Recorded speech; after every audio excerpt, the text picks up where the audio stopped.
Buenos días, damas y caballeros. He observado que estas conferencias acerca de incubación es el tema, pero si ustedes quieren incubar huevos, tienen que producir huevos primero. Y la mayoría de los huevos que incubamos vienen de reproductoras pesadas. Y si hay algún sector de la industria de pollo que es difícil para manejar, ustedes bien lo saben, que es la reproductora pesada. Entonces, no esperaría una mejor introducción que de la anterior. No hablo español, entonces no puedo entender lo que dijo el doctor Layton. Debe ser una perfecta introducción para mí para hablar acerca de la reproductora pesada. ¿Qué significo yo con esto? ¿Qué quiero decir?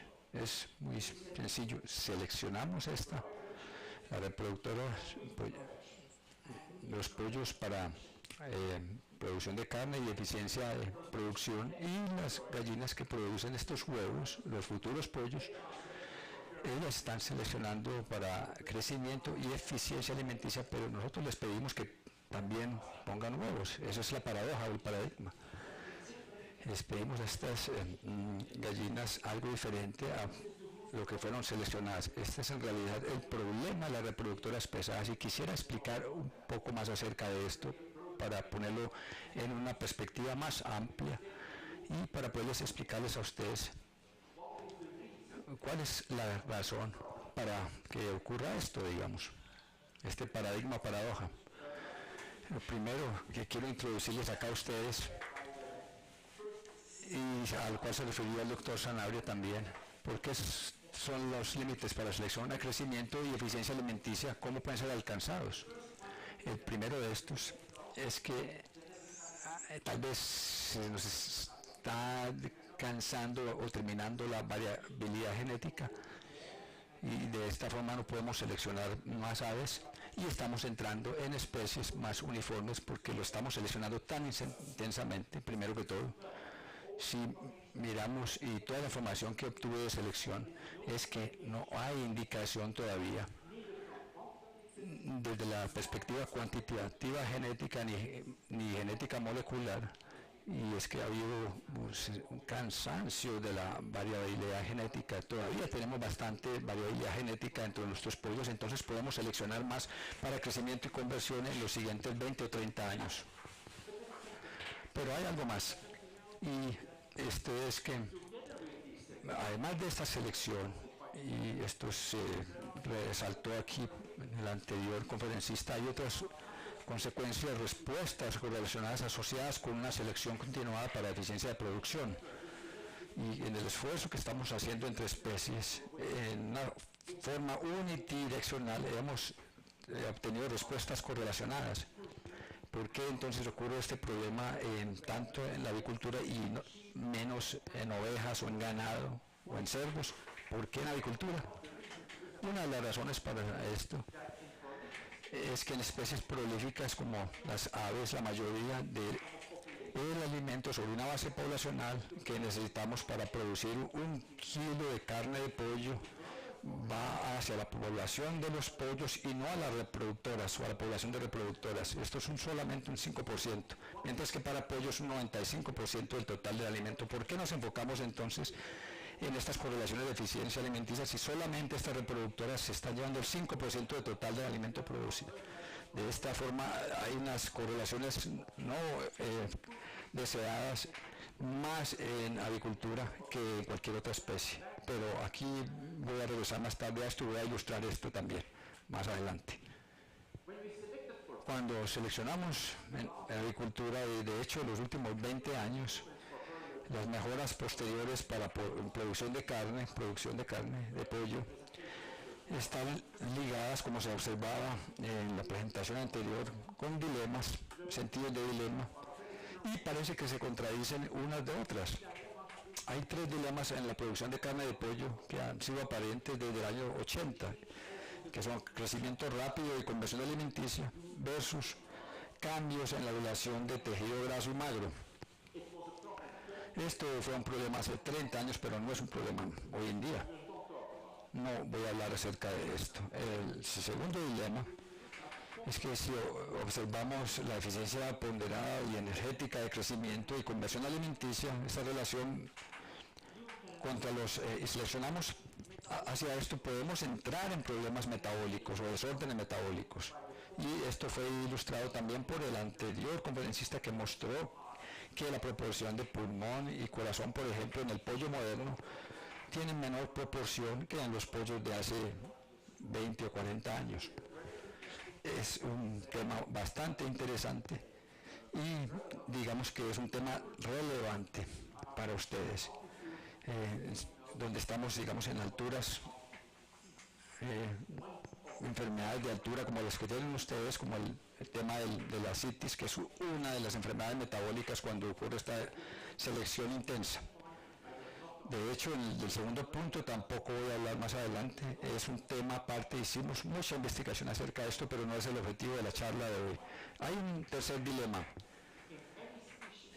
Cuando en cualquier especie doméstica que estemos haciendo selección para crecimiento rápido y crecimiento rápido de tejido magro, queremos producir carne. Si hacemos esto en cualquier especie, y de hecho me place conocer esto porque en ganado normalmente no ocurre esto, pero en Bélgica seleccionaron para al azul belga, ganado azul belga, pero allí tenemos problemas similares con reproducción también como en agricultura.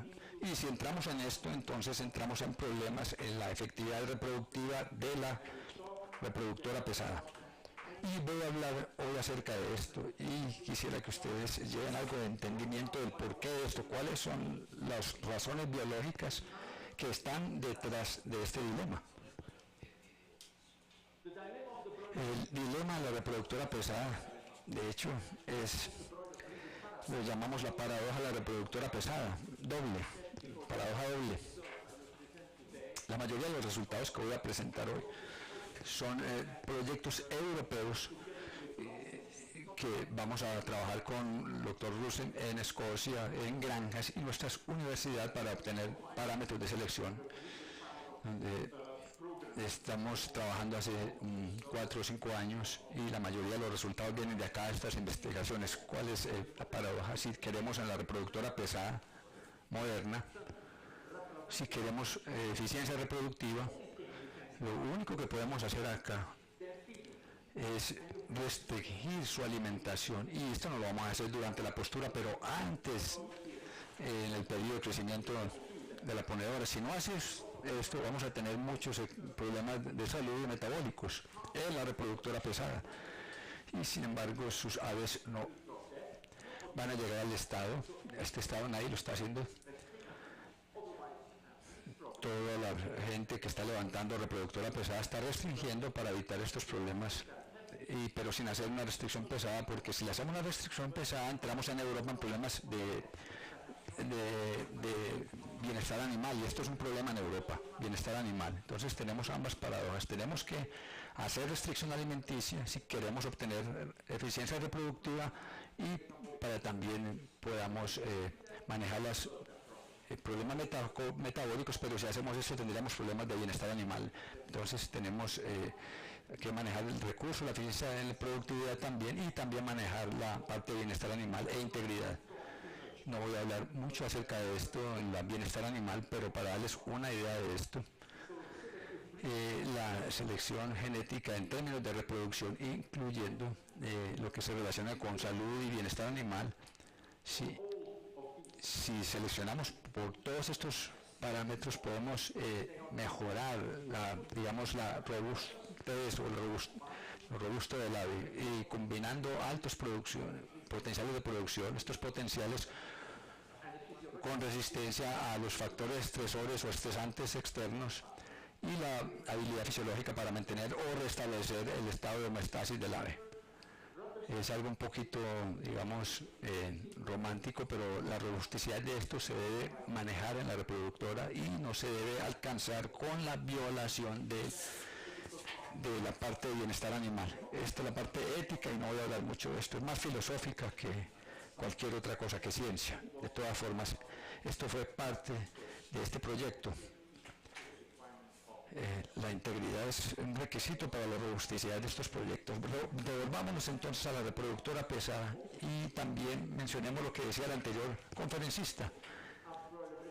Si observamos la reproductora pesada, aquí es una parte de las diapositivas, hay muchas publicaciones en Poultry Science, por ejemplo, de las diferentes casas genéticas o líneas genéticas, y observamos los pesos corporales y el peso ideal de la reproductora pesada durante el manejo en el levante.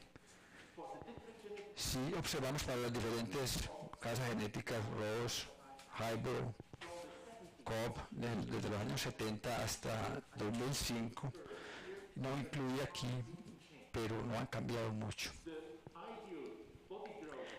La curva de crecimiento ideal para la reproductora pesada no ha cambiado mucho, pero mientras tanto hemos seleccionado para crecimiento de su progenie, de sus pollos.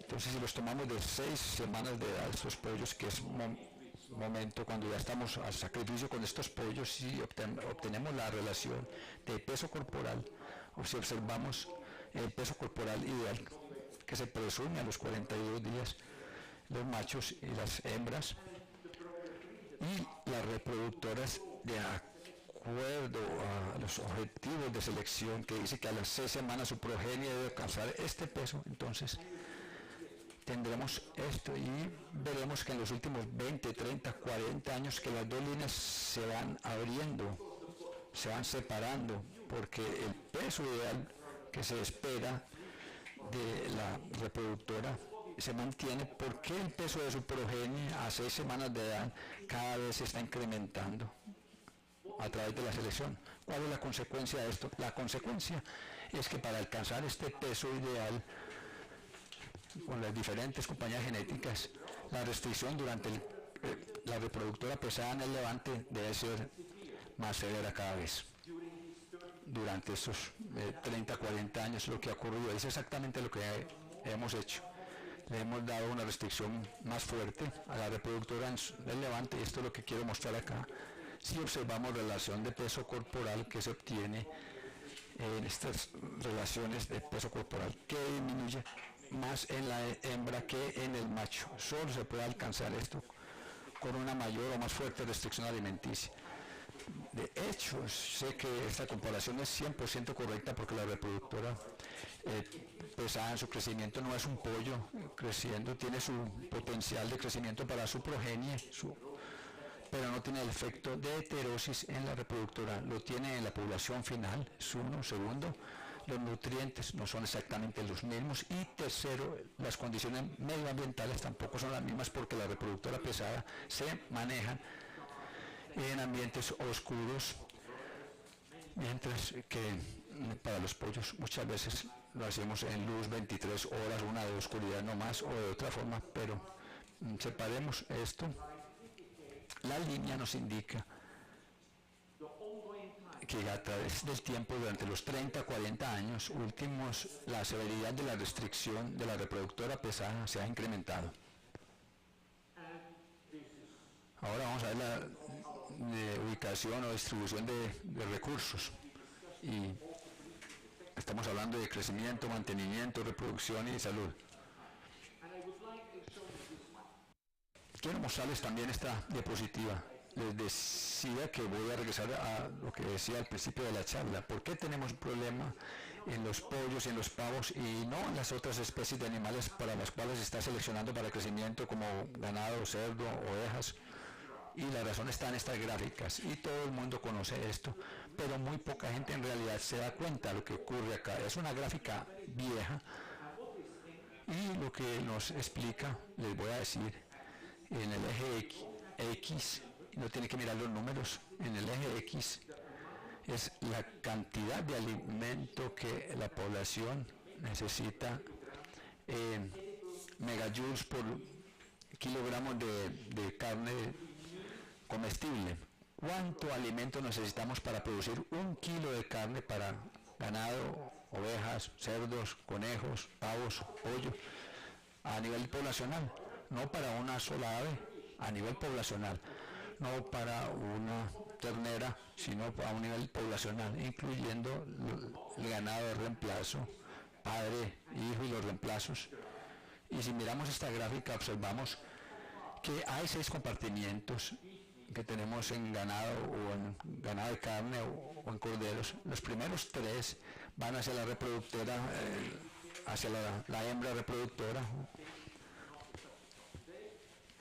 Y para los animales a mercado, el oscuro es mantenimiento, proteína y grasa a la derecha. No voy a entrar en detalle, pero lo que es importante aquí es que pueden ustedes observar que para ganado de carne, más de la mitad del total de alimento necesario va hacia la reproductora, a la hembra, y 40% de los animales a mercado. Para las ovejas es inclusive mayor, para cerdo también obviamente es menos. Si llevamos las aves, lo que significa para producción de pollo, escasamente la vemos. La cantidad por pollo, kilo de pollo, es 5% que va a la población de alimento, que va a la población de reproductoras, es 5%. Si observamos esto, deberíamos de invertirle tanto tiempo a la reproductora pesada, sino al pollo de engorde. Es exactamente lo que están haciendo las compañías genéticas. Si ustedes están seleccionando para producción de cerdo o ganado que están en este negocio, están seleccionando, lo primero que hacen o lo que les preocupa es el número de corneros destetados por hembra año. En ganado es lo mismo. Esto es lo que les preocupa. Entonces, todos los que seleccionan para producción de carne en ganado y ovejas observan más la eficiencia de producción. Si seleccionamos para producción de carne en aves o pavos, no vamos a mirar eficiencia de producción. Ese es el punto, y por eso quise incluir aquí esta diapositiva de las diferentes especies. En términos de rentabilidad de la producción integrada de pollo y de reproductora pesada, se puede observar que cada porcentaje de mejora de cualquiera de estos criterios que se observan abajo, en cuanto a rentabilidad, resultando en 1% de rentabilidad, tiene una relación directa. Por ejemplo, es un 1% en producción, las reproductoras tienen 0.23% en rentabilidad. Si usted mejora 1% en incubabilidad en la incubadora, y representa 0.46% de mejora en rentabilidad. Si usted mejora así también en peso corporal, mortalidad de los pollos, conversión alimenticia, al lado derecho tenemos el porcentaje de mejora en rentabilidad por cada 1% de mejora en los siguientes rasgos que hay del lado izquierdo. Ellos se enfocan en este criterio que nos da los más altos resultados en incremento en rentabilidad, y estos tres que tenemos abajo: conversión alimenticia y para porcentaje de carne magra, de carne de pechuga. Las metas para la reproducción en la reproductora pesada, para mejorar, y en los últimos años han estado más diversificadas y se han incrementado también la cantidad de metas. ¿Por qué? Porque hay un incremento en la diversidad en lo que tiene que ver con los marcos socioculturales, éticos y económicos. No voy a entrar en detalle entre diferentes regiones, pero sí hemos observado que sí se han incrementado la diversidad de metas, pero siempre hay unas prioridades. ¿Es un problema esto? No, no es un problema. Si hay una correlación genética altamente positiva,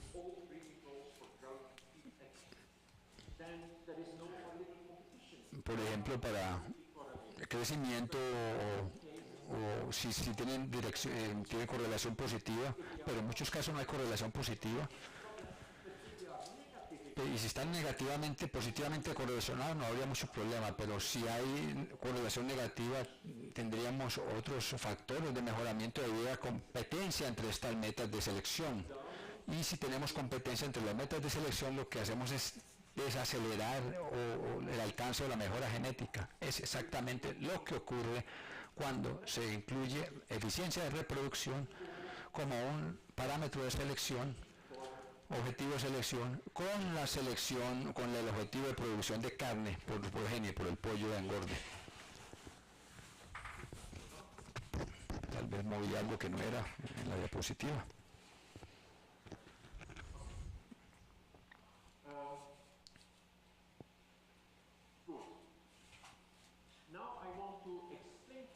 ahora quiero explicarles a ustedes el por qué debería haber una correlación negativa entre, a un lado, tenemos reproducción y en el otro lado, selección para una rata de crecimiento o eficiencia de crecimiento y producción de carne. ¿Por qué hay esta correlación negativa? Y este es básicamente el título de la charla de hoy.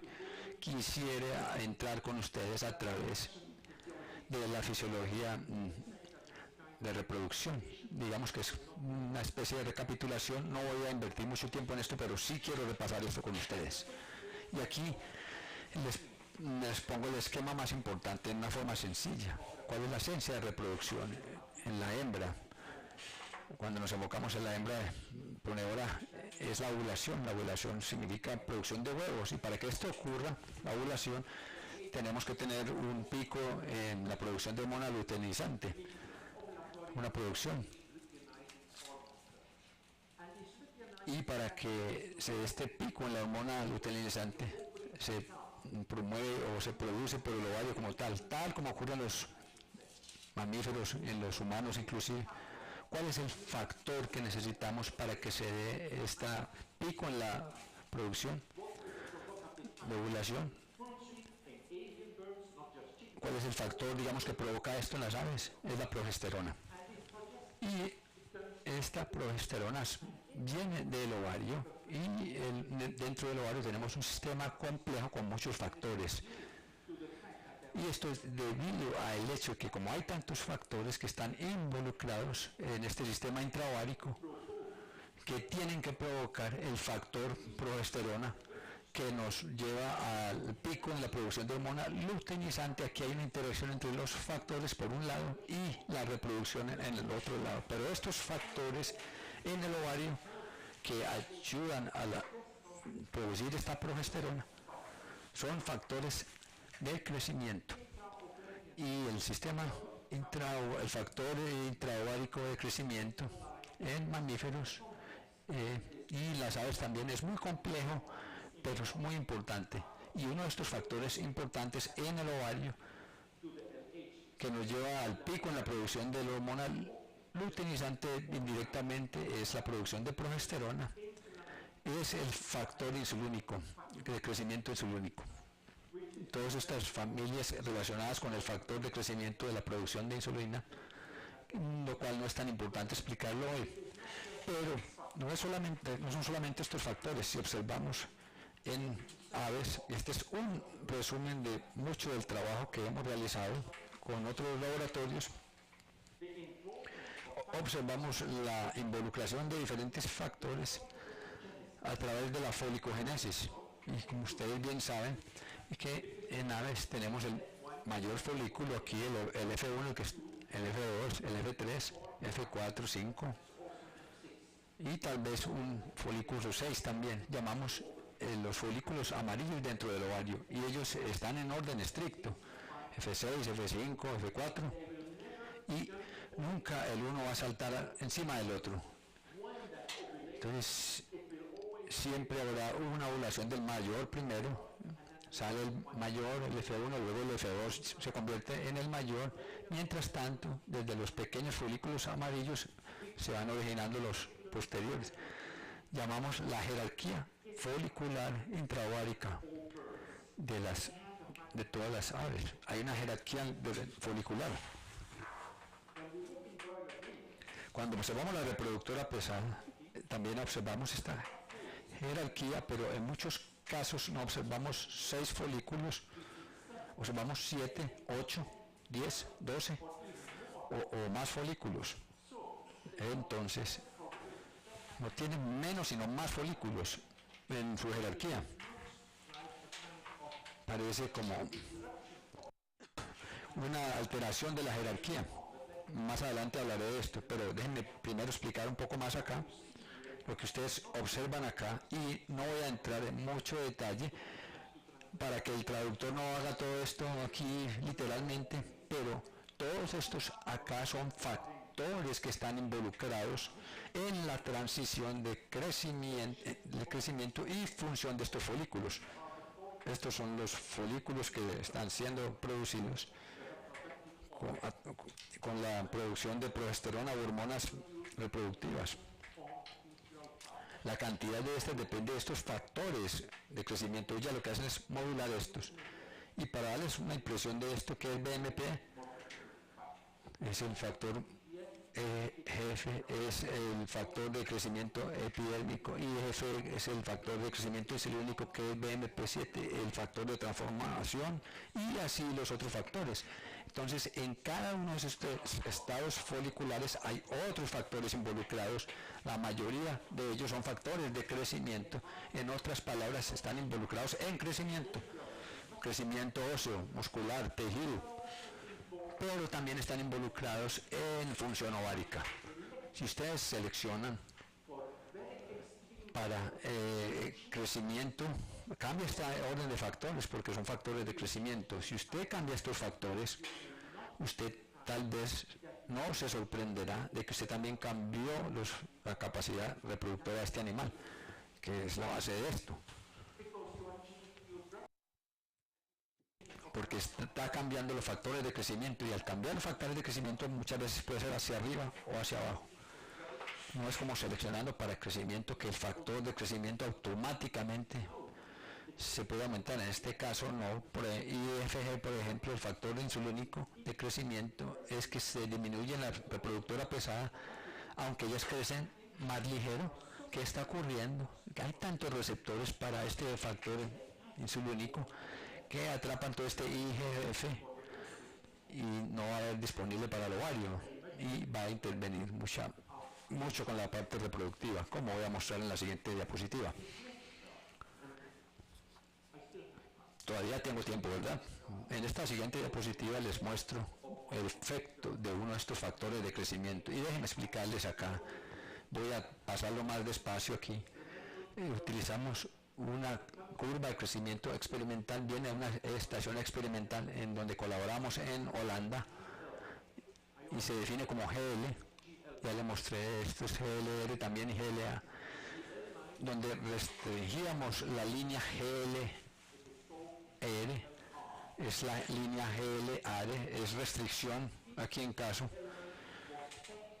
Si la línea GL se le alimentaba a voluntad hasta que llegaban a su estado adulto y empezaban a poner huevos, estas las llamábamos las restringidas, las de abajo pusieron más huevos que las de arriba, que tenían alimentación a voluntad. Lo que les quiero mostrar acá es que cuando tomamos los folículos, y a partir de estos folículos tomamos las células granulosas, que son las responsables para la producción de progesterona, ¿recuerdan? Estimulan la inducción de la pico en la producción ovulatoria de la luteinizante. ¿Me siguen? Sí, entonces la producción de progesterona de los folículos in vitro en el laboratorio. Tenemos F1, F2, F3. Y miramos la producción de progesterona sin añadir hormonas. La producción de progesterona añadiendo IGF-1, y la tercera gráfica nos muestra IGF-1 más IGF-H. LH sola, perdón, y la cuarta es IGF-H más LH, perdón. Entonces la combinación de hormona luteinizante y el factor de crecimiento insulínico. Y si observamos estos folículos, ¿me pueden decir ustedes cuál es la diferencia entre este folículo F1 con el F2? No hay mucha, no hay nada. Reaccionaron de la misma forma. Les acabo de decir que en las reproductoras pesadas tiene que haber una alteración de esta jerarquía de folículos para que los primeros 2 o 3 folículos reaccionen en la misma forma. En otras aves, cuando tenemos un ave que está entrando en una etapa de ovulación con su pico de luteinizante, hay chance de que no solamente el folículo F1, pero también el F2 esté reaccionando de la misma forma y se esté dando la ovulación. Esta es la razón por el huevo de yema doble en la reproductora pesada, si no hubo suficiente restricción durante su levante o al principio de la postura, al comienzo de la postura. En otras palabras, la jerarquía folicular es como un carro en un trancón. En vez de ir a través de la jerarquía, que se ovula primero, sigue el siguiente en la ovulación, así el mismo orden. El F1 no está ovulándose, sigue el siguiente y tenemos una trancón vehicular aquí, tenemos un trancón de folículos en estas aves, y esta es la razón por la cual hay una jerarquía folicular que no es de 4 o 6 folículos y muchas veces de 10, 12 folículos, porque el más grande folículo no está recibiendo el pico de LH debido a la disrupción de estos factores de crecimiento cuando viene el segundo pico de producción de luteinizante. Y ocurre entonces estas yemas dobles porque no está habiendo una ovulación en orden. Quería mostrarles esto in vitro. Hubo la misma respuesta si se toma la misma ave, pero se le restringe durante la etapa de crecimiento, en este caso la GLR abajo, y miramos la última barra aquí, que es la combinación de ambas hormonas, LH y el factor de crecimiento insulínico. Solo miramos esta barra primero que todo. Esta reacción, si miramos al eje Y, es mucho más alta. Si miramos el eje Y también es el doble. Produce mucho más progesterona cuando son restringidas que cuando se alimentan a voluntad. Y segundo, observen la diferencia entre el folículo 1 y el 2. En otras palabras, si se restringe una reproductora pesada durante la etapa de crecimiento, tratamos de que sea más una ponedora como tal. No va a ser una ponedora, digamos, en el sentido estricto, pero sí va a ser más similar a una ponedora. Aquí les quiero mostrar más o menos lo mismo, observando la diapositiva de arriba, la gráfica de arriba. Observamos la jerarquía folicular F1, F2 hasta F4 y contamos la progesterona total dentro del folículo en ave alimentada a voluntad versus restringida al lado derecho. Si miramos los folículos, todos los que siguen ahí a voluntad y restringida, hay diferencia porque sabemos que en las gallinas la progesterona viene del folículo dominante y no del F2. Entonces tenemos aquí un efecto, digamos, al revés, pero lo que se debe observar es la diferencia entre la barra negra y la barra negra del folículo 2. Hay una diferencia alimentada a voluntad, y observen la diferencia en producción de progesterona en el ave restringida en el folículo 1 versus el folículo 2 en ave restringida. Hay una gran diferencia. De nuevo, tenemos en cuenta que rompemos la jerarquía folicular y tenemos una diferenciación folicular entre F1, F2, F3 si hay restricción. Si no hay restricción, entonces se van a hacer muy similares el F2 y el F3, por ejemplo, cuando no hay restricción. ¿Cuáles son las sugerencias para las soluciones en este caso? Herramientas de manejo, pregunta, nuevos regímenes alimenticios o cambiar metas de selección. Una de las líneas que hemos pensado en Europa, en Francia, por ejemplo, utilizando el gene ligado al sexo del enanismo. Esto es algo, una línea interesante, pero para muchas partes del mundo no sería aplicable.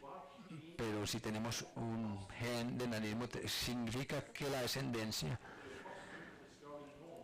va a crecer normalmente, no va a ser una descendencia que crece lento, pero en el caso de las reproductoras sí van a ser enanas,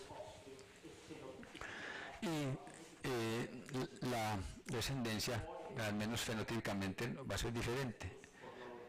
Y también sería aplicable para introducción de nuevas genéticas en Francia, por ejemplo, para productividad más lenta, ¿sí? Pero para muchos de nosotros esto obviamente no va a ser aplicable o práctico. Líneas de crecimiento lento.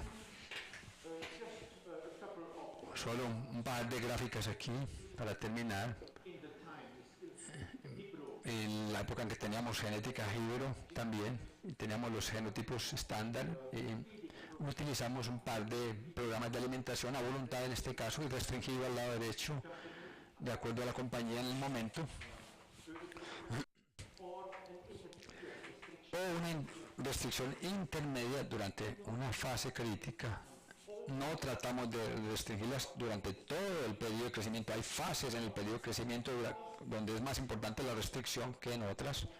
escogíamos este periodo, y este es el periodo entre las semanas 6 y 15 de edad. Este es el periodo crucial en que se debe manejar la restricción. Utilizamos esto aquí también. La producción aquí abajo de huevos, pueden observar aquí en la línea Ibro, observando aves restringidas, comparándolas con las restringidas intermedia, de fase intermedia, y las genotipo S se observaba, y la restricción intermedia también era intermedia en el caso de la otra genética. En otras palabras, de acuerdo al tipo de restricción, no todos los genotipos responden de la misma forma. No es porque sea una reproductora pesada que reaccionan de la misma forma a la misma restricción alimenticia. Peso corporal y porcentaje de postura aquí. Aquí introdujimos el genotipo del enanismo también. Es mucho mejor, se comporta mejor en una restricción intermedia que el genotipo estándar. También lo mostramos acá. Si miramos alimentación al lado izquierdo a voluntad y restringida a la derecha, intermedia en el medio, y observamos el número de folículos a las 32-40 semanas. Observe la cantidad de folículos a 32 semanas, mucho más alta, inclusive a 42 semanas más alta. En la alimentación, la voluntad, cuando hay restricción de un total, obtenemos más o menos un ave normal de este. Si utilizamos el genotipo del enanismo aquí, obtenemos un incremento menos pronunciado en el número de folículos. Cuando se aplica la restricción, se da un comportamiento similar al de las gallinas de postura. Con esto voy a regresar a algunas conclusiones para terminar. De esta forma, entonces, ¿cuál es la conclusión principal? Los objetivos principales en las reproductoras pesadas hacia el futuro no solo deben considerar cómo incrementar la producción y la eficiencia de producción, pero también cómo deben aliviar los efectos correlacionados de extender los factores o cambiar los factores de selección. Por obvias razones económicas o por razones éticas, si hay muchas decisiones, digamos, en sus pollos, porque hay un crecimiento muy rápido al crecimiento inicial del pollo, entonces incluyamos esto en los factores de selección. Y de hecho hay gente que está trabajando pollos que arrancan más despacio en crecimiento y rematan mejor. Lo mismo es cierto para el caso de reproducción, y también por factores o razones éticas también. Mientras que los factores de selección se extiendan a criterios adicionales o se cambien para disminuir los niveles de producción, va a depender en las respuestas negativas, cómo se correlacionan, y la respuesta va a depender a esto de una respuesta a una cuestión fundamental desde un punto de vista fisiológico. Y para mí ¿hay alguna ligadura o funcional o causal entre crecimiento rápido y eficiente y los factores, digamos, de efectos colaterales observados? Porque si hay una correlación genética, no significa que haya una relación casual. La correlación no significa que haya una relación casual. Esto es simplemente estadísticas. La pregunta es, ¿estas correlaciones genéticas también están relacionadas con los efectos funcionales casuales aquí entre las características que estamos seleccionando? Y la respuesta a esta pregunta puede ser sí o no. Si la respuesta es no, entonces fácilmente podemos, o relativamente fácil, podemos extender los metas de selección y trabajar con índices de selección combinados para más o menos nivelar los efectos deseados e indeseados, las características deseables e indeseables. Es lo que la gente está haciendo ahora. Tratan de darle crecimiento y selección y conversión alimenticia, pero a la vez selecciona para seleccionan contra el riesgo, contra ascitis, por ejemplo, en pollo, y hasta ahora tienen éxito con esto. Sí, la respuesta es sí. Si hay una respuesta mecánica, digamos, asociada aquí, lo que podemos hacer es adaptar los factores de selección para buscar aves de menor crecimiento o de menor productividad.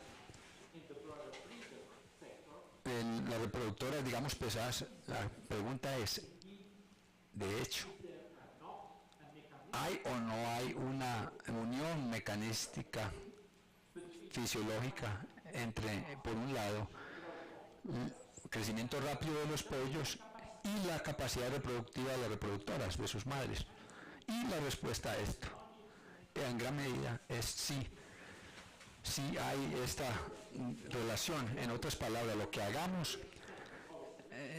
así sea aumentar los factores de selección, no vamos a liberarnos de los problemas reproductivos en las reproductoras. Por eso hay que utilizar algunos trucos, y el mayor truco, de hecho, es la restricción fuerte, pero no está resolviendo todos los problemas. Y no vamos a resolverlos solo por selección también. Podemos hacer esto si de pronto trabajamos a nivel de menor productividad. La pregunta es, ¿queremos seleccionar aves para menor productividad? La respuesta a eso es, de hecho, hasta hoy en día no queremos seleccionar para menor productividad. Tal vez a futuro. Y los problemas todavía se pueden incrementar. Si se incrementan a nivel de reproductivo, podría tener que pensarse en esto. No es una respuesta blanca o negra, no es un factor casual o mecanístico. Tenemos, por un lado, la reproducción y crecimiento en la otra mano. Esto no es 100% relacionado lo uno con lo otro, pero al menos hay un efecto casual mecanístico debido a los factores de crecimiento, y también por un lado factores de crecimiento y conversión, y por el otro lado la función reproductiva de estas hembras. Y es exactamente lo que debemos tratar de mejorar o trabajar. Muchas gracias, y estoy abierto más adelante en el panel de discusión para cualquier pregunta.